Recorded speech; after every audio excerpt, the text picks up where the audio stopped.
Today on Locked on Buckeyes, we'll discuss if Ohio State should pursue a quarterback in the transfer portal, and Tommy Eichenberg wins Big Ten Linebacker of the Year. You are Locked on Buckeyes, your daily podcast on the Ohio State Buckeyes. Part of the Locked on Podcast Network, your team every day. What is up, Buckeye fans? Welcome back to another episode of Locked on Buckeyes for the Locked on Podcast Network. I'm your host, Jay Stevens, also the host of the Jay Stevens Podcast. It is Wednesday, November 29th in the year 2023, and today's episode is brought to you by our friends at Prize Picks. Go to prizepicks.com/LockedOnCouch and use code LockedOnCouch for your first deposit match up to $100. Prize Picks, daily fantasy sports made easy. During today's episode, we will discuss the Buckeye players on defense that won all Big Ten honors, highlighted by Tommy Eichenberg winning Big Ten Linebacker of the Year, and Holtman's boys look to stay hot on the basketball court. But first, the transfer portal opens up next week. And you know that it's that time of year when the first portal window opens, people are going to start asking if their team, this team, Ohio State, should pursue certain players in the transfer portal or certain position groups. And I am one that's going to say yes, there are certain position groups Ohio State should pursue in the transfer portal. And that's going to come later in the week.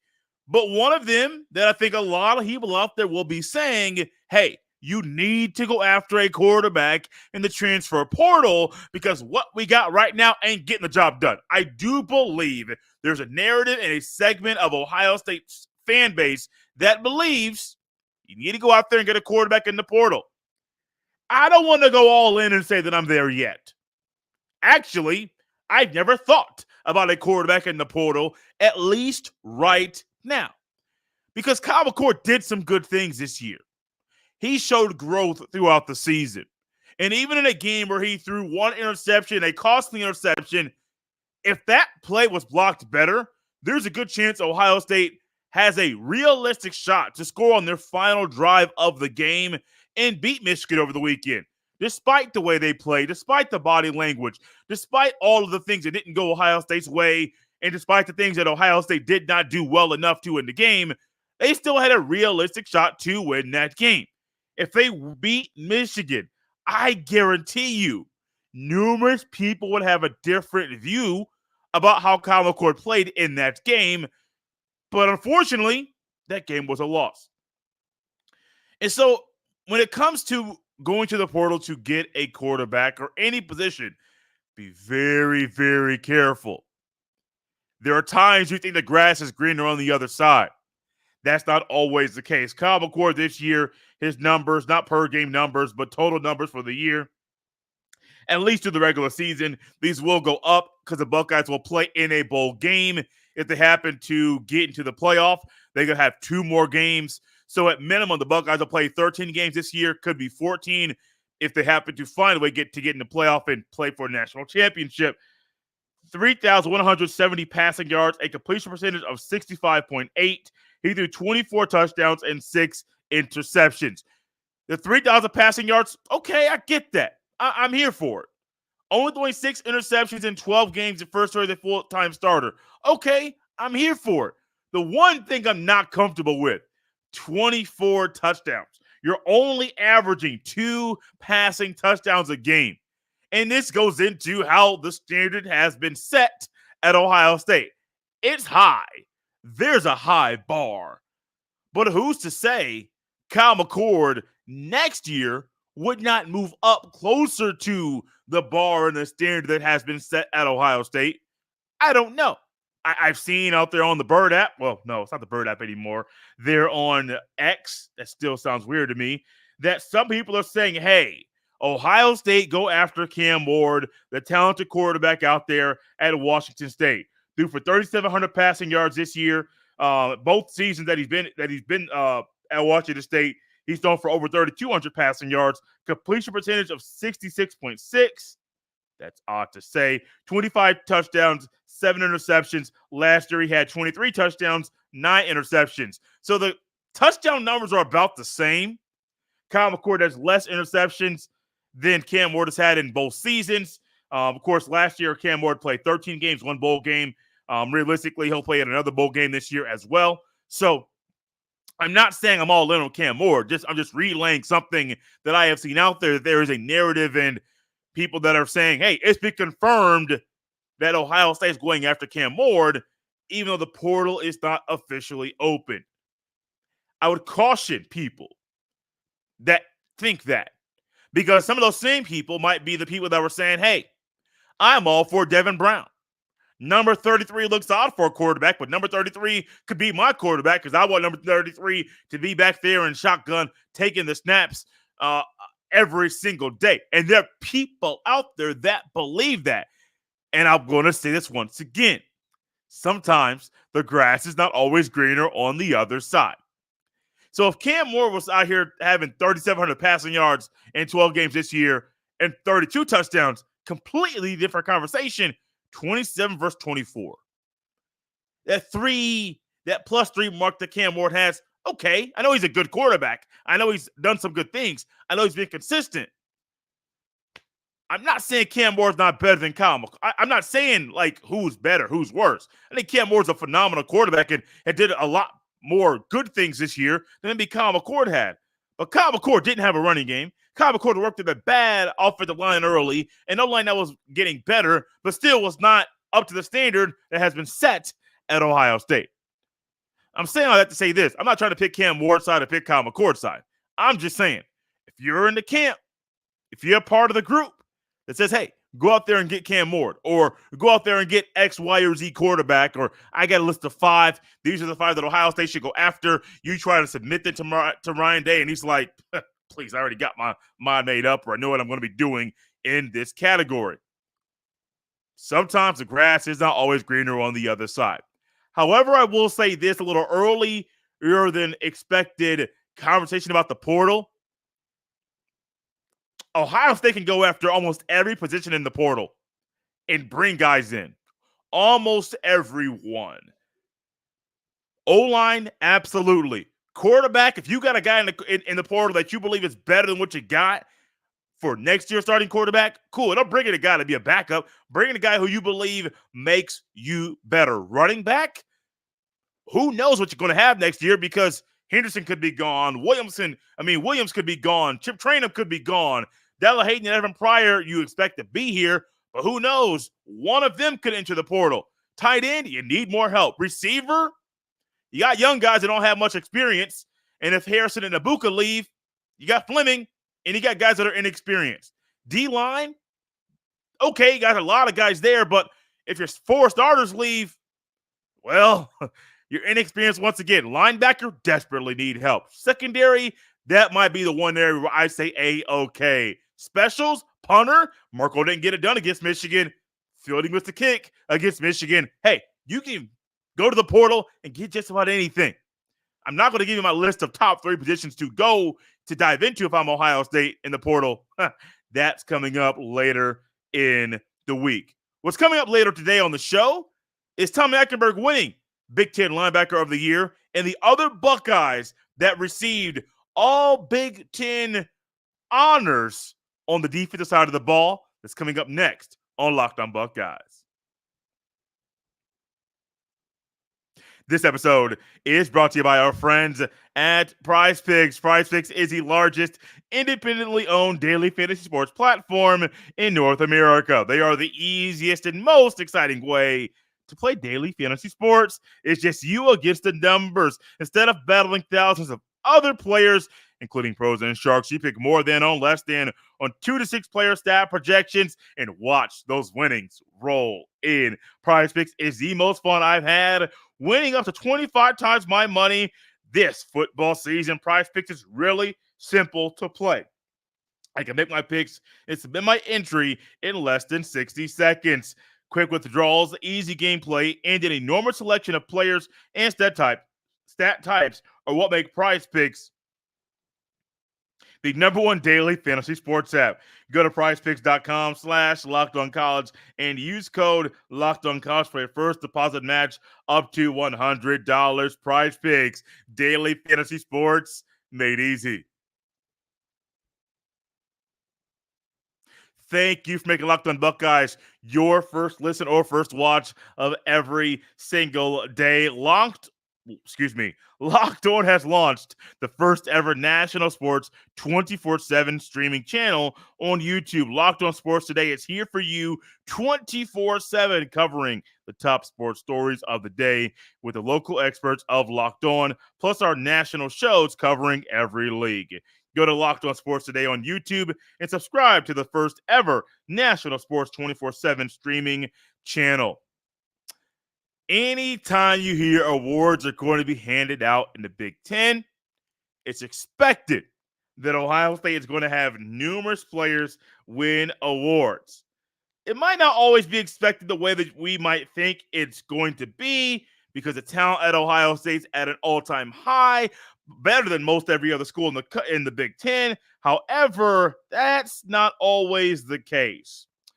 And on Tuesday, the Big Ten handed out awards on the defense. On Wednesday, the awards for the offense are coming up. And lo and behold, what do we find? Tommy Eichenberg won Big Ten Linebacker of the Year. This is officially an award that's named after Dick Buckeyes, former Illinois linebacker, and Pat Fitzgerald, former Northwestern linebacker and former Northwestern football coach. Eichenberg's been fun, man. The official name of the award is Big Ten Buckeyes Fitzgerald Linebacker of the Year, for those of you that are keeping notes and tallies at home. He's also the first ever Ohio State linebacker to win this award. And think about all the great linebackers that Ohio State has had over the history of the school. And for him to be the first to saying, whoa, what is this? What are we talking about? Eichenberg being the first player ever in Ohio State history to win this award. Well, you got to kind of realize, when was the first time the award was given out? 2011. Now, Ohio State had some really good linebackers during this time period. Really good. Ryan Shazier is at the top of the list. The first thing that comes to my mind. Didn't win it. Over the past few years, some recent winners of this award: Jack Campbell won it last year, Leo Chenal of Wisconsin in 2021, Patty Fisher, Northwestern in 2020, Micah Parsons, Devin Bush of Michigan, Josie Jewell of Iowa in 2017, Jabril Peppers, who I didn't really think was a linebacker, but okay, Joe Sherbert of Wisconsin, Mike Hall of Penn State 2014, Chris Borland in 2013. Yes, that's tough, Borland's brother. Michael Mati in 2012. And then the first winner, Levante David, Nebraska in 2011. That might actually be the first year Nebraska joined the Big Ten. Hey, you come in with all that talent, you win that award, then the rest is history. But that's great, man. Like, Ike, his numbers aren't what they were last year, at least so far. He also missed a couple games, only played in 10 of the 12 Ohio State regular season games. 80 total tackles, 2.5 tackles for loss, 1 sack on the season. He was phenomenal, has been phenomenal this year. 1 forced fumble last year. He had 120 tackles in 13 games, 12 tackles for loss, 2.5 sacks, 1 interception. He also scored on that. That was a pick 6. 3 pass breakups. So you're not going to get it's realistic that he could have a 120 tackle performance, but a lot has to, season, 100 plus tackle season. 120 is almost insane. 100 plus tackle season, but a lot has to go right. Probably play multiple games, and that's probably not going to happen throughout the rest of the season. But there were also other Buckeyes that also won awards this year. The other ones that won position awards: defensive D lineman of the year and defensive player of the year, Johnny Newton of Illinois. Defensive back of the year, return specialist of the year is Cooper DeJean of Iowa. Punter of the year, no surprise, Torrey Taylor. Kicker of the year, Dragan Casis of Minnesota. And let me go ahead and get back to the correct graphic on the screen. First team all defense for Ohio State in the Big Ten. JT Toimoloau, Tommy Eichenberg, of course, and Denzel Burke. Second team all defense for the Big Ten for Ohio State. Defensive lineman Tyleik Williams, defensive lineman Jack Sawyer, and then third team all defense for Ohio State.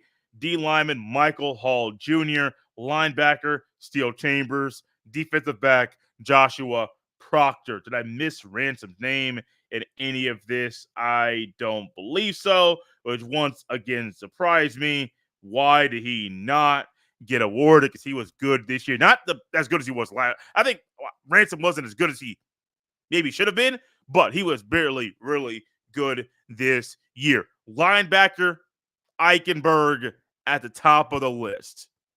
Then you add in JT and Mike Hall and Steele Chambers and Proctor and Burke.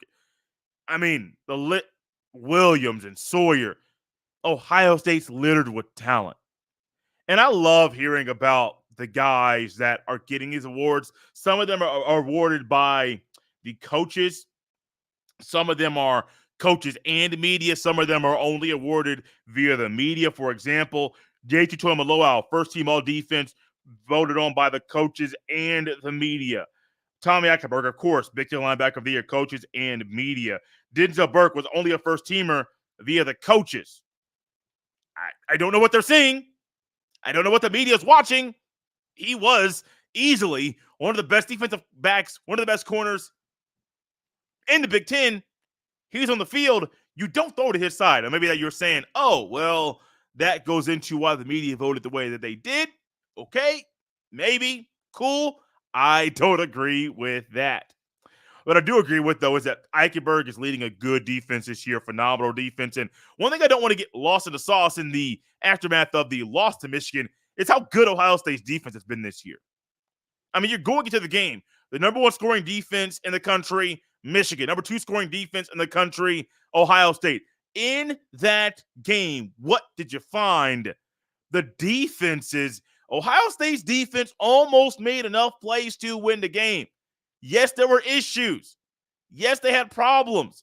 But they made Michigan do things that nobody thought Michigan could do as consistent as they did. Why? Because they shut down a lot of the things Michigan wanted to do because Ohio State's defense is really, really good. So I don't want anybody watching this now or listening to this, whenever, or maybe you're getting this, you're at work, somebody has it on their computer, and you're catching it just because you're around them, whatever it is. Don't lose sight about how good this defense was this year. And also, not was this year, we're still in the middle of the season. There's at least one more game. And I expect the defense that Ohio State has played all year to show up once again in the bowl game. Now, there's a thought that some guys might opt out or some guys might enter the portal and also opt out. I don't know. Not thinking about that far. What I am saying is this. Ohio State's defense this year in year 2 under Jim Knowles drastically improved. There's a segment of people out there that are saying some coaches need to be let go, fired, maybe move on from them. Whatever it may be, cool. That's the coaches. Those same coaches that might need to be moved around are also coaching guys that are really, really, really, really, really good and played phenomenal ball this year. I say this all the time. I don't hear it a lot. Jim Knowles year 2, great. We all know what the narrative is about Jim Knowles in year 2 at any school. That's cool. But you know what the narrative is? What should be? The players got better. The players need to be recognized and praised for how well they played this year.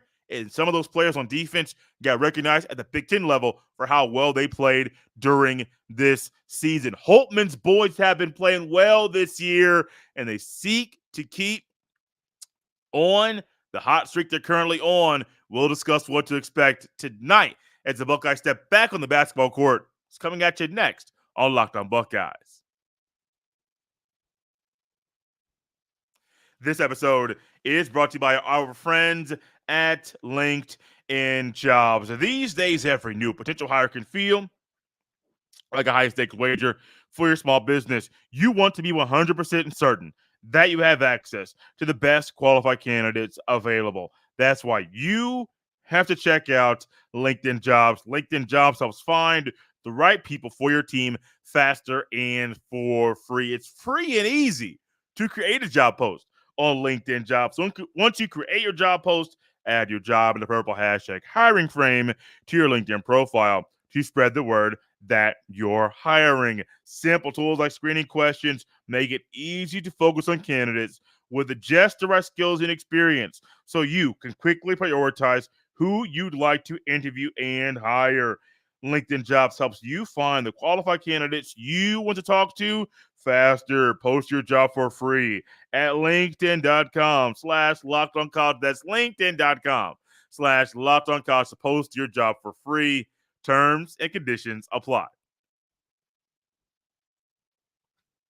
Thank you for making Locked On Buckeyes your first listen or first watch of every single day. Have you spent time this year watching Ohio State's basketball team? I hope the answer is yes. I hope you are not someone who is kind of just, no, it's football season. We'll get to basketball later. No, no, no, no. I hope that's not you. I hope you're not in that camp because this year's basketball team has the opportunity to, one, do something they didn't do last year, make the NC2A tournament. But two, if the pieces keep working like they are, and Bruce Thornton keeps progressing like he is, and Roddy Gale Jr. becomes a dog on the wing, what are we going to be finding? This might be a roster that makes the second weekend in the NC2A tournament for the first time in Chris Holtmann's tenure at Ohio State as a head coach. It's weird to say that. Very odd. I was high and excited when Chris Holtmann came to Columbus, started covering the team. He got a little upset and down because of the results that we're seeing on the basketball court. But this year's team is really, really, really, really, really good. After the loss to Texas A&M by 7 points, the Buckeyes beat Merrimack 76-52. They beat Western Michigan 73-56. They beat Alabama 92-81. They beat Santa Clara 86-56 to win the Emerald Coast Classic Championship over the weekend. Friday, Saturday. Now, that Friday game was kind of annoying. I understand CBS Sports Network had the game, but they had a game before that, Utah State. I forget who the other score they were playing was. Game went into overtime, was trickled into the Ohio State game. I tried to catch a game on the CBS Sports app, couldn't get it up. And I don't know exactly what was going on. I got kind of frustrated. I love football. But it's one of those weird years, man. I really look forward to watching this team play because they play together. They play as a well-oiled machine, led by Bruce Thornton and Roddy Gale Jr., the two leading scorers for Ohio State this year. They have 4 scores averaging double digits. Bruce Thornton, 17 points, 4.8 assists per game. Roddy Gale Jr. averaging 15 points and 5 rebounds, 3.7 assists per game. Jamison Battle, the Minnesota transfer, averaging 12 and a half points a game and 3.8 rebounds. Zed Key coming off the bench this year. It's one of the big alterations that I was not really expecting to happen this year. Zed Key off the bench. Felix Okpara, the younger athlete in this duo, is now the starting center for Ohio State. Zed Key off the bench, averaging 11 and 6. Okpara averaging 4 and 6. Now, that 6 rebounds is huge because I do believe through the first 2 games of the year was only averaging 3, maybe 4 rebounds. At 6'11", you put on almost 30 pounds in the offseason, buddy, you gotta squeeze. You gotta know how to use your frame, use your arms, get that ball, squeeze the ball, squeeze. Some say the orange or the rock, whatever you want to call it, and get it back to your man. It wasn't happening early. I think that number needs to be closer to 9, 10, 11 legit rebounds every single game. But you got other transfers, and Del Bonner, the Baylor transfer, averaging 6.7 points a game. Scotty Middleton, the almost said the rookie. Wow, no, he's a freshman off the bench, averaging 5 points a game. Evan Mahaffey, another transfer. Devin Royal, a freshman. This team, with the transfers of freshmen and the few guys that are coming back from last year's team, Chris Holland put together a really good roster via recruiting. Thornton, Gale, Middleton. Via the portal, also Akbara and Key. Via the portal, and Mahaffey and Bonner and Battle. Like, Chris Holtman, I was almost off the Chris Holtman train. Still on it for now. And I'm excited to see what Ohio State does tonight in their next game this season. What are you expecting for Ohio State this season? What are you expecting from them tonight? I'm trying to get my emails back up. I'm expecting a win. I'm not trying to just say, oh, it's just going to happen. No, they're playing Central Michigan, a team who is just a mid-major. Ohio State should come out here and win the game. Handle business. The game is tonight. Value City Arena tips off at 7 p.m. It'll be on the Big Ten Network and 97.1 The Fan. Calling the game is Connor Onion and former Ohio State standout, as the email says, Joey Lane. I'm excited to hear Joey call a game. I think this is my first time ever hearing Joey, or will be the first time hearing Joey call and broadcast a college basketball game. I'm really excited to hear his insight and how he does, especially with the ebb and flow and the back and forth. Calling college basketball, man, it's not like football where you got a 4 to 6 second play. Analysts can come in. Oh, okay, cool. Goes back to the play-by-play man. No, basketball, that flow, back and forth, back and forth. You could get into a rhythm, but sometimes before you know it, that rhythm starts picking up, rhythm starts slowing down. You just got to take it as you can. But this basketball team, man, I am excited for them, and I cannot wait to see what they do on the basketball court tonight. Are you somebody that's looking forward to watching the basketball team? Good, if you are. If you are not, I highly encourage you, hop on the Buckeye basketball train. There's plenty of room for you, especially this time of year. Not everybody's focused and move forward to basketball. A lot of people are still on the football, just like myself. You can double dip, Buckeye football, Buckeye basketball, do it all at the same time. You get a little Buckeye basketball fix. They got a game on a Wednesday. They got a game that's coming Sunday evening. Do it. Watch it. And I think you'll like the product that you watch as well. Out of here on Wednesday. I love being back. Been a little under the weather. This weather kind of kicked me down, but I'm getting back up, getting my feet under me, and moving forward with the show every single day. Looking to get our guy Mo Murphy back on the show to talk more Ryan Day, Ohio State, Michigan. It's coming up later in the week. Definitely going to hit the transfer portal.